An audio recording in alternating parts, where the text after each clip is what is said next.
তুষ্টিকরণের রাজনীতি করছে তৃণমূল। অশোকনগরের নির্বাচনী সভা থেকে বিস্ফোরক প্রধানমন্ত্রী নরেন্দ্র মোদী। সিএএ নাগরিকত্ব কেড়ে নেওয়ার আইন নয়, সিএএ নাগরিকত্ব দেওয়ার আইন। বহুবার বিভিন্ন সভামঞ্চ থেকে কথা জানান দিতে দেখা গিয়েছে বিজেপিকে। বহুবার সিএএর সমর্থনে সুর চড়াতে শোনা গিয়েছে প্রধানমন্ত্রী কেন্দ্রীয় স্বরাষ্ট্রমন্ত্রীকে। শেষ দফার নির্বাচনী সভায় এসে প্রধানমন্ত্রী নরেন্দ্র মোদীর মুখে ফের সিএএ প্রসঙ্গ। तुष्टीकरण की राजनीति के कारण, अपीजमेंट की पॉलिटिक्स के कारण टीएमसी ने सीएए के खिलाफ भी झूठ फैलाया है। প্রসঙ্গত সংসদে পাশ হয়ে সব নিয়ম মেনে দেশ জুড়ে লাগু হয়েছে সিএএ। যদিও একেবারে গোড়া থেকে এই সিএএর বিরোধিতা করেছে তৃণমূল সুপ্রিমো থেকে একাধিক তৃণমূল নেতা কর্মী সমর্থক, কিন্তু তাতেও নিজের অবস্থান থেকে এক চুলো সরেননি প্রধানমন্ত্রী। सीएए के खिलाफ झूठ, पहले सीएए को रोकने की कोशिश की, मोदी डरा नहीं, मोदी झुका नहीं। मोदी ने कहा मैं सही समय देख करके ले आऊंगा, मैं लाया। अब उनको हाथ पैर पछाड़ रहे हैं। पहले कहते थे लागू नहीं करूंगे, लागू हो गया, यहां के लोगों को नागरिकता मिलने लगी। अब वो झूठ फैला रही है, भ्रम फैला रही है। সিএএর বিরোধিতা করতে গিয়ে কখনো মুখ্যমন্ত্রী দেখিয়েছেন মুসলিম প্রীতি, কখনো আশঙ্কা জাগিয়েছেন হিন্দু শরণার্থীদের মনে। অথচ সংবিধানের 256 অনুচ্ছেদে একেবারেই স্পষ্ট, সংসদ প্রণীত যে কোনো আইন রাজ্য সরকারকে মেনে চলতে হবে।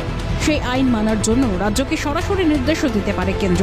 আর এখানেই প্রশ্ন ওঠে, কেন্দ্রের এই আইনের বিরোধিতা করে মুখ্যমন্ত্রী কি সংবিধান লঙ্ঘন করছেন না? বিভাজনের রাজনীতি করছে তৃণমূল। ভোট ব্যাংক ভরাতে সবই চাল মুখ্যমন্ত্রী সহ রাজ্যের শাসক দলকে ফের বঙ্গে এসে আক্রমণ প্রধানমন্ত্রীর। এখন পুরো দেশ দেখছে শরণার্থীদের যোগ্য সম্মান দেওয়া হচ্ছে, তাই বিভ্রান্ত হওয়ার কোনো কারণ নেই। এরপরেই মতুয়া সম্প্রদায়ের উদ্দেশ্যে মোদীর বার্তা, কোনো শক্তি ভারতে নাগরিকত্ব দেওয়া থেকে আটকাতে পারবে না। लेकिन आज पूरा देश देख रहा है, सैकड़ों शरणार्थियों को नागरिकता मिल चुकी है। किसी से कुछ भी छीना नहीं गया, बल्कि उन्हें नागरिकता देकर के मां भारती के बेटे के रूप में, बेटी के रूप में सम्मान दिया है। इसलिए मतवा साथियों को भी मैं आज यहां आया हूं तो बहुत बहुत बधाई देता हूं।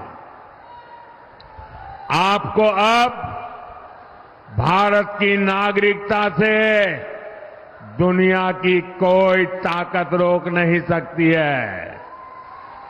और मोदी काम शुरू कर चुका है, नागरिकता देना चल रहा है, और कुछ ही महीनों में आप सबको पूरा काम पूरा भी हो जाएगा। সিএএ নিয়ে বহু বিতর্ক দেখেছে রাজ্য তথা দেশবাসী। বহু সমালোচনার পরেও বাংলায় সিএএ লাগু না হতে দেওয়ার বার্তা বহুবার শোনা গিয়েছে মুখ্যমন্ত্রীর গলায়। এবার তাই আরও একবার বঙ্গের মাটিতে দাঁড়িয়ে সিএএ নিয়ে প্রধানমন্ত্রীর তোপ তৃণমূলকে। ভোট আবহে এই ইস্যুতে দিন দিন জমাট হয়ে উঠছে রাজনৈতিক পরিস্থিতি, তা বলাই বাহুল্য। ক্যালকাটা নিউজ।